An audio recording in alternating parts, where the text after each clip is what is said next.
Lady Bears get a new head coach, and our reporter Callie Carroll tries out acupuncture. And later, Amy Durham sits down with documentary filmmaker Patrick Murithi. Ozarks News Journal starts right now.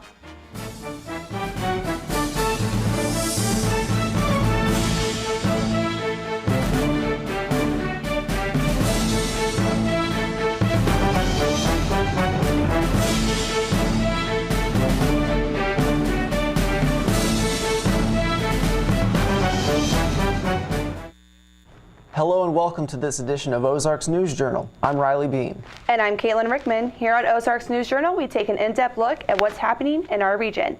First up on today's show, a system of strong thunderstorms has caused major damage around the St. Louis area and other parts of Missouri.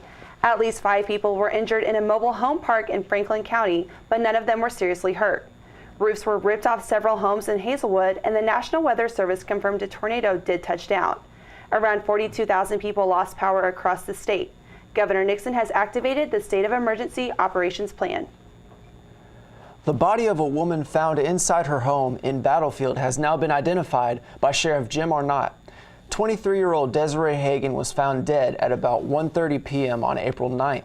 Sheriff Arnott says his investigators considered the death to be suspicious but provided no further details. Neighbors described the area as quiet and calm with many families. One dentist in Crane goes above and beyond concerning the care of his patients. Erica Kelm has more.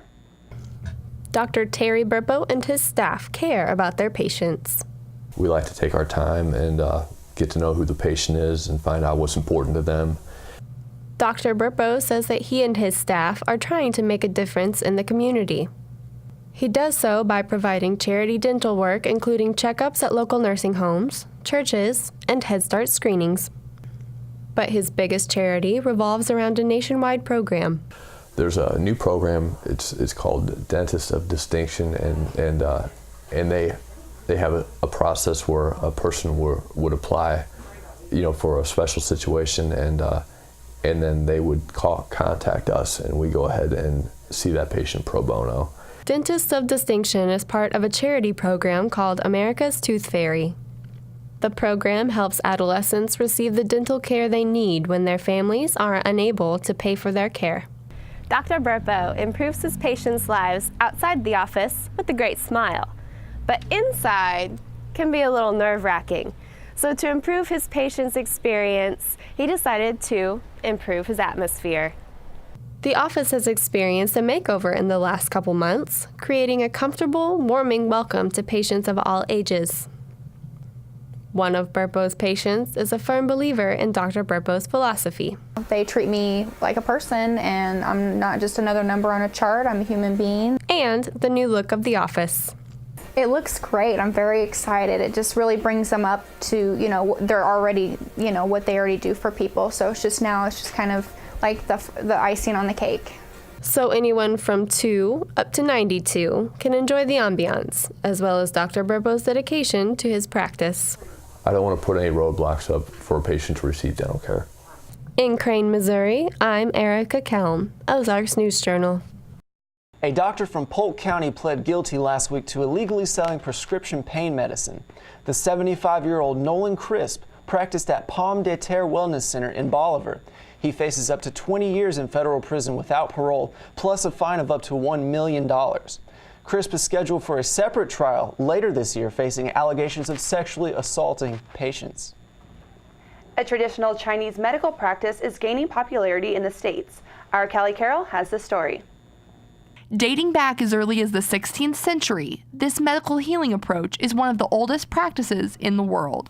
Acupuncture was discovered, if you look behind me, was soldiers fighting in war, and the arrows were getting stuck in them and penetrating through them, but they were finding out that chronic afflictions they'd had years and years of were going away, so they thought, hey, there's something to this. Acupuncture is used in a variety of different ways to heal many different symptoms. You could take pain, you could take any disorder, any disease. I'm seeing people with digestion problems and go to the stomach meridian, the large intestine meridian, and either tone it down or speed it up, and you get results. Some people are afraid to receive acupuncture because of the pain factor, but all it is a thin needle, and it just pushes through the skin.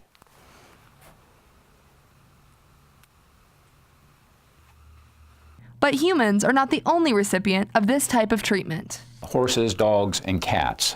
We can do it on any species. The needle points aren't mapped out quite as well in some of the other species. The benefits of acupuncture on pets are very comparable to the benefits that people receive from this treatment. I'm trying to support organ function. It does very good in my general treatments. I will always, no matter what I'm treating, I will always hit kidney and liver points because those are two key organs in our body system that detoxify the bloodstream.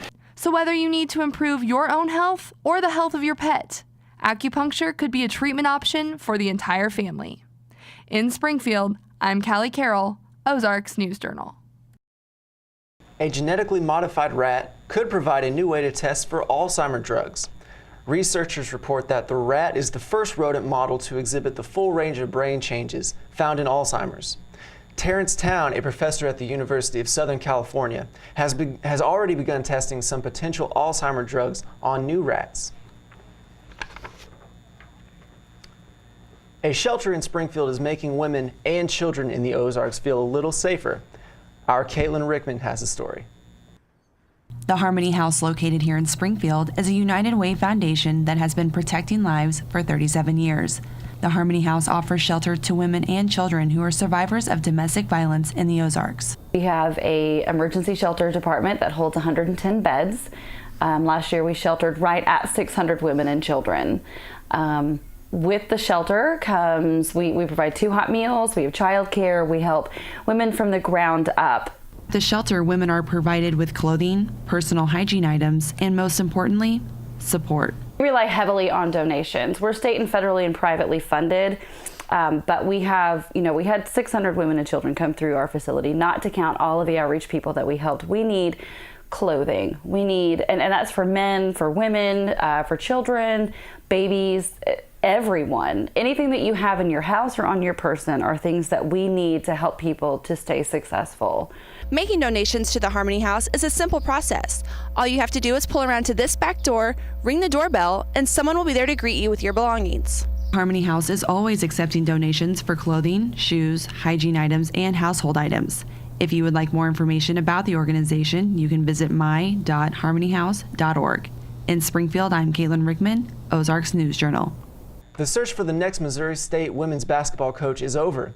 Our Derek Duker met the new coach at her introductory press conference. Ladies and gentlemen, our future starts today. It is my pleasure to introduce your new head coach of the Missouri State Lady Bears, Kelly Harper.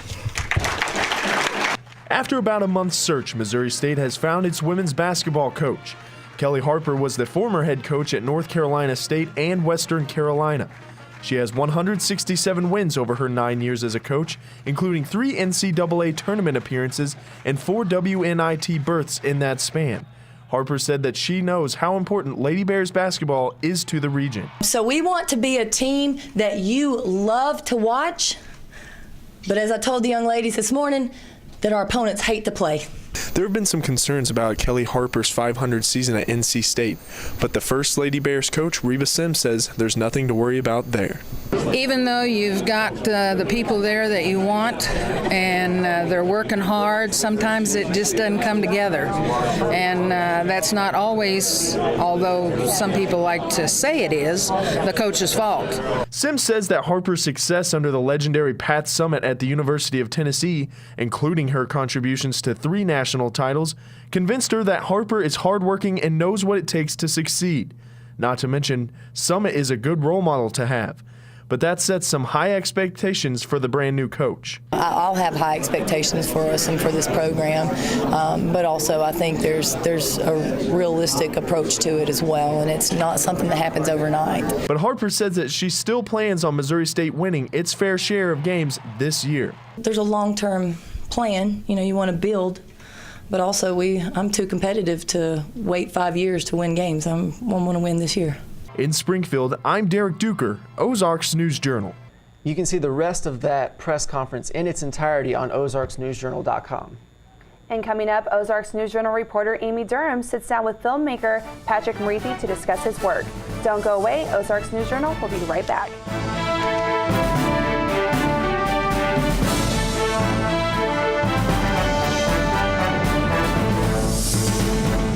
Welcome back. Today we are joined by documentary filmmaker Patrick Murithi. Patrick is the filmmaker in residence at Drury University and a graduate of Missouri State University. Patrick, thank you for joining us today. Thank you so much for having me. Thank you. First off, I wanted to just start out with a question. Kenya Until Hope is Found, the name of your documentary. Correct. What is it about? Kenya Until Hope is Found is a documentary about a gathering of victims and perpetrators of the 2007-2008 post-election violence in Kenya.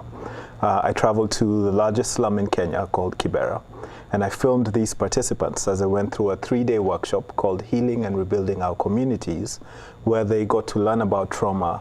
They went through a series of group exercises to build trust and ultimately learned various ways of taking responsibility for their emotions and for their trauma.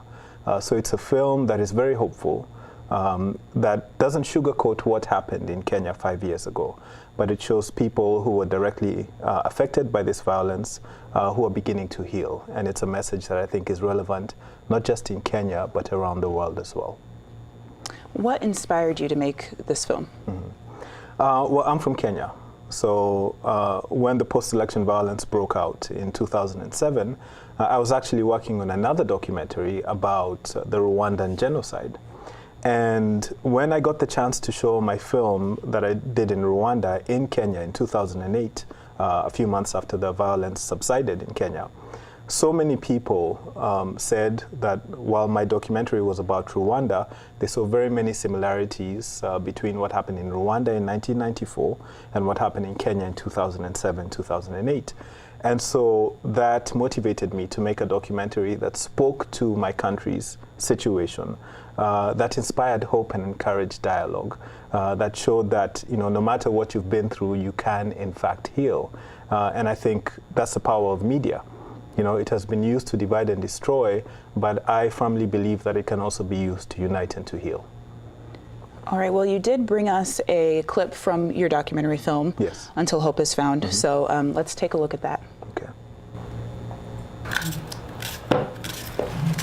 I should say, even before post-election, a lot of people have been living with trauma. It's only that maybe you don't know that it was trauma which was disturbing them.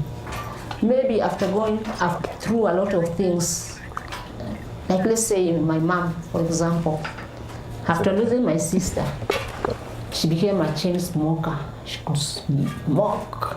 And then we didn't know that it was trauma. Yeah. She used to smoke, take a lot of cigarettes, she doesn't sleep. But we didn't know it was trauma. You know, sometimes they tell you not to mourn so much after losing someone. They tell you to just accept because it's God willing. But then what happens after these people leave? Everybody has gone back to their house, they are left alone. Then you see a lot of people have been living with that trauma, a lot of people. In December, you distributed DVD copies to DVD pirates in Kenya. Correct. For free. Yes. Could you tell me a little bit about why you did that? Yeah. You know, I tried to show my documentary on national television in Kenya. And I was not successful in doing that because, you know, they're commercial ventures. They needed funding, in order, sponsorship money in order to show the film. And this is a film that I financed, you know, through Kickstarter, through, you know, tightening of my belt so that it could become a reality. And I did not have such kind of funding, sponsorship money. And so one thing I did was I posted the entire film on YouTube. So if you go to YouTube and type Kenya Until Hope is Found, the entire film is there. It's the first film that shows up. And then in December of last year, I went to a part of Nairobi, the capital city of Kenya, called River Road, where a lot of DVD pirates have set up shop. So for example, back in December of last year, the movie Ted with Mark Wahlberg and that fuzzy teddy bear. It hadn't come out on DVD yet, but it was out on DVD in Kenya because the pirates got a hold of it and duplicated it. So they had the most efficient distribution system in the country. If a pirate gets a hold of a film, they duplicate it, they give it to other pirates, and it's spread throughout the country. So I went to them with copies of the master of the first version of my documentary, that's on YouTube, and the graphics on a CD. And I said, here you go. This is for you, free of charge. I want you to sell it, keep all the money. I don't want any of the money. And initially, they were very suspicious. It was my brother and I, and they asked, where are you guys from? You know, why are you doing this, right? They thought maybe it was some kind of undercover sting. And I told them, I want as many people as possible to watch this film before the elections in March. And you guys are the guys that can do this. And they warmed up to the idea. And they made copies that they have been distributing throughout the country. And this is a copy that they made, that they gave me. They gave me a number of copies where, you know, it's a simple paper cover, you know, nice design that my friend helped to make. And it's being sold for less than $1 throughout the country. So, you know, as many Kenyans as possible have been able to get the film for cheap from any street kind of DVD vendor and take it home and watch it. And many, many Kenyans have had the opportunity to watch this film as a result of that, as a result of it being online, as a result of them being able to buy this DVD. I've encouraged people through TV, radio, newspaper interviews this past February in Kenya that when they get a copy, make copies and give to your friends and family, just so we can start having this discussion about the need to heal from trauma. Do you think that the film hitting in Kenya before the elections has changed the climate? I think it has contributed. Like I said, there were a lot of peace initiatives in the country because as a nation we realized that what had happened in 2007, 2008 had brought us to the brink of civil war. And it took Kofi Annan, Condoleezza Rice, a number of other international mediators bringing about a power sharing agreement in the country, but there were many people that were still traumatized. So there was that danger of the trauma repeating itself. And so there was a lot of people saying we need peace. So a lot of peace concerts. You know, the media pushed this message of peace, but almost no one talked about healing from trauma. And so wherever I got the opportunity to show the film, and even when I had the chance to be interviewed on 3 TV stations in the country, I always talked about the need for trauma. I always gave a demonstration of faster EFT, which is in the documentary. And many people were exposed to this. I think millions of people got to learn about the film from TV interviews, from the newspapers, from radio interviews, which were live. And in all of them, I showed this tapping technique, talked about the need to heal from trauma. And many people were moved by it. So, you know, I do not have the statistics. You know, I don't have the data to say this many people watch a film, and so it had this impact. But it contributed toward a peaceful resolution of the presidential elections in Kenya. And even after the presidential elections were challenged, you know, it went through the Supreme Court, whereas 5 years ago, it spilled out into the streets. And there's still a lot of work to be done in Kenya. But the fact that we were on the brink of civil war 5 years ago, and 5 years later, we are where we are at, that is great progress. And it, you know, it took a lot of these peace-building initiatives to bring this around, and my film was a part of that. Okay, unfortunately, that is all the time we have for today. We just grazed the topic, I know, but I would like to thank you for being on the show. Thank you so much for having me. Coming up on Ozarks News Journal, Marla Morantz will join us on the hot seat to share her opinions on the controversial expansion of Walmart in the Springfield area. You won't want to miss this.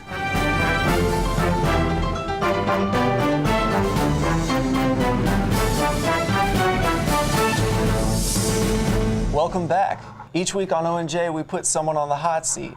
And this week, we're joined by Marla Morantz. Marla is here today to talk about the ongoing debate about the expansion of Walmart in the Springfield area. Marla, take it away. Thank you. I work with both groups, Stand Up to Walmart, but I start out working with Citizens Advocating for Responsible Development, and it's comprised of neighbors and interested Springfield citizens who are especially concerned about the safety and traffic issues, the size, design, and location of the development, the zoning process as well. And we are very interested in protecting the safety and viability of our urban neighborhoods. Our members presented their concerns at the planning and zoning hearings and to the City Council. We feel many of our concerns were not addressed by the Planning and Zoning Commission or the Council, and we would like the decision reversed so there can be a more thoughtful, thorough, and careful consideration of the issues, with adequate time for concerns to be addressed and answered. There were many inconsistencies in the information presented at the hearings and at the council meetings, and we feel these need to be addressed. For example, some of the issues that weren't even raised, the number of public schools who walk home through the district, for the alleys that may be used for cut-through traffic, preservation of services to other fragile neighborhoods we've been trying to rebuild, who rely on their local stores to deliver, and they rely on those stores to be walkable and handicap accessible, and 4 of these stores could be affected.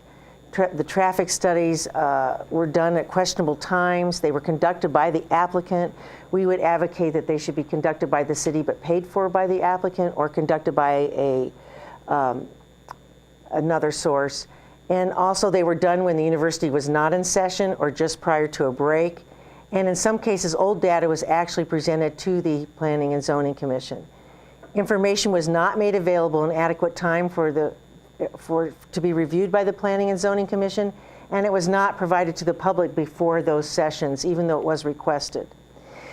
For example, during the Planning and Zoning Commission, Walmart said there would only be 200 cars a day. That information was never corrected, and in the later traffic reports, it was reviewed that it would actually be almost 400 turns in and out during rush hour alone. Passions ran high during these hearings, and that sometimes creates a great sense of urgency, and we feel we need to take a deep breath and take the time to do a thorough job with the issues. Okay, Marla, so the groups that you're involved in, what would you say is your overall biggest concern? Well, it depends on which group. The Stand Up to Walmart group is very concerned with Walmart becoming a monopoly in the city, and I have some concern with that too. When I went to school, we learned monopolies were bad, and before the neighborhood markets opened, Walmart had a 49% share of the grocery business, and they use their own distribution system. They have some other practices that they find concerning. The Stand Up to Walmart group, for example, that they have more people that qualify for Medicaid than any other business in the state. They, when you apply for a job there, you get an application for food stamps and Medicaid, and they keep most of their people under full-time so they don't have benefits, and they do pay lower wages. My group is very concerned with the suitability of the site. We feel that the traffic at Campbell and Grand is already problematic. North Campbell is Lotus Service D, which means it's already got failures during the hour, but it's not a totally failed one. And this cannot possibly make it better. If Walmart does, in fact, get in on this site, do you think that will completely wipe out all other local businesses, or do you think some will still be able to thrive? Well, of course, that's difficult to answer. And it's the $1 million question, but I do think they have been situating the neighborhood markets not in food deserts, but in areas where there have already been markets, and it has always resulted in other markets being closed. I think the downtown bistro market is probably the least vulnerable. I think the market that's on Campbell there, the downtown market, not the bistro, will be very vulnerable, and a lot of people walk to that. There's a lot of people who are handicapped that live in the towers that can go there. They also deliver, which we did approach Walmart, and they said they would not be willing to deliver to anyone. And there's a market on Kansas, the Price Cutter on Campbell, and Dillon's, which has already taken a hit from a neighborhood market on Glenstone. And all those neighborhoods are fragile neighborhoods that are protected by an urban conservation district, and we've been working hard to build those neighborhoods back up and making sure that they have those kind of services there. And it would be a great hardship on people if those stores disappeared. Okay, Marla, well, thank you for being here. Your voice has been heard. Thank you for having me. I really appreciate it. Absolutely. Coming up on Ozarks News Journal, a look ahead to one of the stories we are working on for a future episode. And your dog may have eaten your homework, but how about a stack of cash? More when we come back. Don't go away.